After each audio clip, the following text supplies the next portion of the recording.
I'm Gavin Schall, alongside Jason Chesler. Welcome in to Cronkite Sports Live. Brought to you by two boys with Northeastern ties who aren't here to bring you the weather. When ASU Athletic Director Ray Anderson was hired last February, his stated goal was to no longer accept the status quo. At the time, it sounded cliched, bordering on hyperbolic. It turned out to be an understatement. All right, so you heard it here first. High expectations for Arizona State wrestling. Thank you, Coach. Thank you. I'm not the type to kick a man while he's down. It's just not really my style. But from this point going forward, every time I have to hear, oh, you managed to go to the dumb school in Arizona, or our basketball program is better than yours, I'll kindly refer that individual to the historic legislation that was passed this week, Proposition 200. And with that, let's hit the tweets. Who knew all you had to do to anchor was break in the studio after hours, find a guy to do teleprompter for you, and get some people to set some shots? I certainly didn't. I don't know. Well, regardless of the time of day or the prison time we might face, the show must go on. Nothing in life is guaranteed. And because of that, I strive to maximize every second of every day.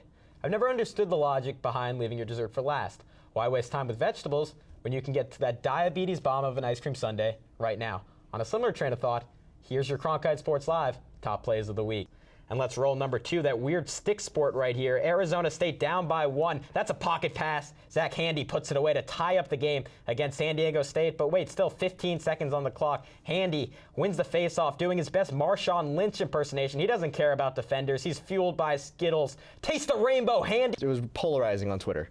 It certainly was, and I'm totally in support of this. It's ridiculous. It's absurd. Should not be on ESPN. Have you played that game? Not a sport. No, of course not. Oh, I'm a very cool, sports-loving person. Sure. I'm happy to be here because this might have been the best week of Twitter in ASU history. It started off with a literal earthquake that shook the Twitter world, followed by a controversy that probably shouldn't have been one. And finally, on a week when everyone else wore a costume, an ASU student journalist decided to be himself, probably to a fault. Ooh. And with that, let's hit the tweets. Earlier this week, Todd Graham acknowledged that he did in fact steal opponents' signals, a practice that isn't illegal and far from unique. We saw you wearing some New York Knicks athletic shorts. Did you change out of it? You know, last second, Mao, I just managed to get them off. And you guys might have noticed that I haven't been on the show the last couple of weeks.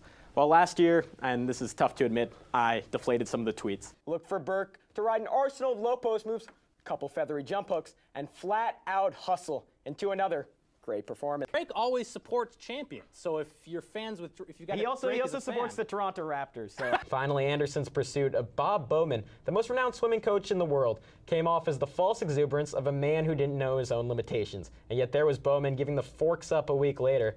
Most fans don't even know his name, and yet Anderson made a bigger impact than the demi-devil himself, Todd Graham, ever could. The phrase, the real MVP, has never been more applicable. Much like the Arizona State hockey team going Division I, I think that may just be in our future, Zach. I hope so.